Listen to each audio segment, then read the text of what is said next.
Hello YouTubers and fellow world at large. Today my heart goes out to the latest shooting in El Paso and Dayton. And this is a serious matter and I can appreciate that.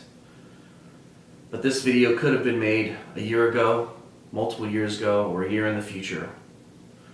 What I would like to explain today is my solution to stop mass shootings in America. And the answer is one word. Tasers. Shooting stun guns.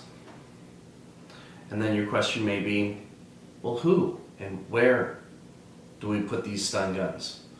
And my answer is everywhere. Everywhere, all the time. For schools, front desk of schools, teachers, libraries, movie theaters, Walmarts now.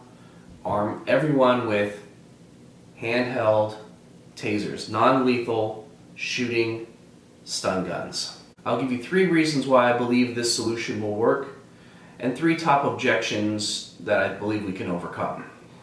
Number 1, it's a bipartisan approach. We're not taking anybody's guns away and we're not providing more guns to anybody. So for one side and the other.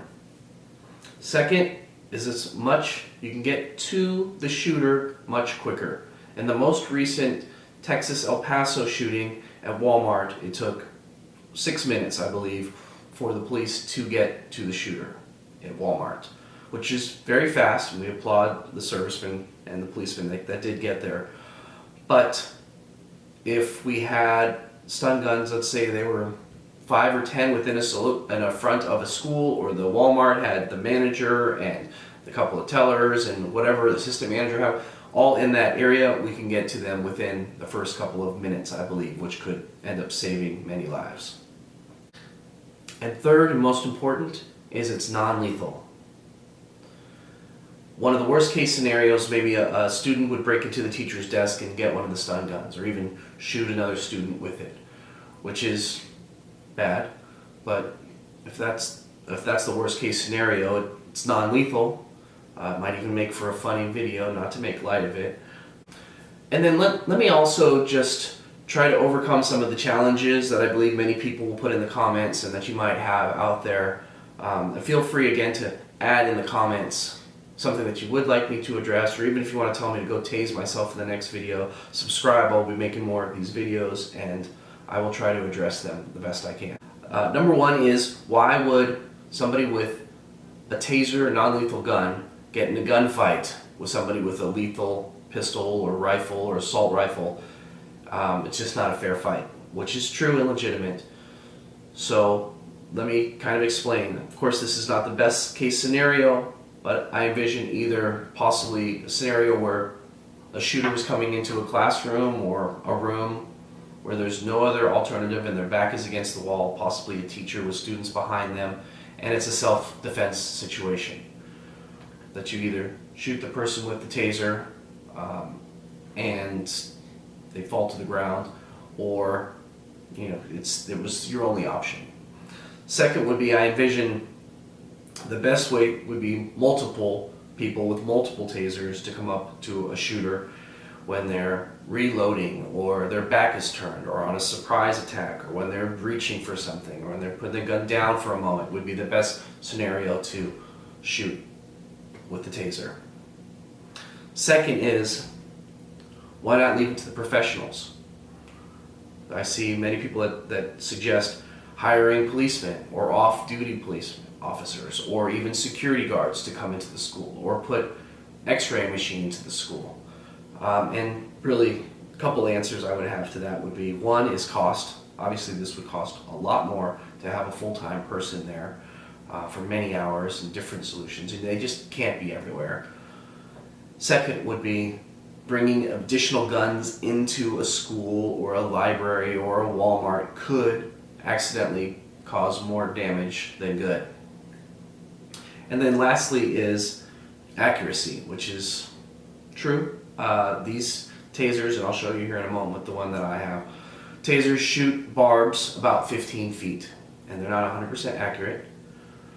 And It's true, but if you're thinking if somebody has a gun and they're not a trained professional, somebody did just defend themselves with a gun, 15 feet could be a hit or miss even with a pistol. The closer the better, obviously. Again, with multiple people, I see that being a better strategy. Maybe there's even training at schools of how to come at somebody from multiple angles to shoot with these tasers. It's not a perfect method, but again, it's better than what we have right now. And lastly, I just want to show the Pulse taser that I have here. This was about $300, and I don't own stock in the company. This is just my personal opinion on this.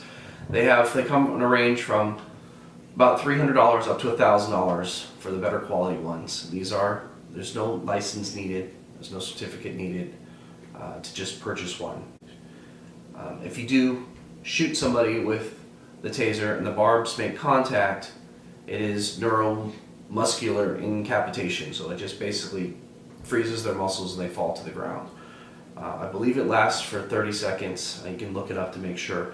And then the question would be, well, if people don't jump on them and get the guns out of the way or tackle them, what could you do? They can get back up and get back to their guns. If the barbs are still in them, you could pull the trigger, at least on this gun, you could pull the trigger while the barb's there. After the 30 seconds, if they start to move again, you pull the trigger and it zaps them again, and they would go down for another 30 seconds. The idea is to get them off of the gun, and at that point, clear them from the gun, either tie them up, tackle them, get on them. But if we can get them away from the gun into the ground, that is where I believe you could save some lives. So please subscribe if you have more questions, or you would like me to make additional videos or overcome some additional obstacles and objections that I haven't thought of. I would welcome the comments here below. Please subscribe and I will send another video. Thank you. God bless.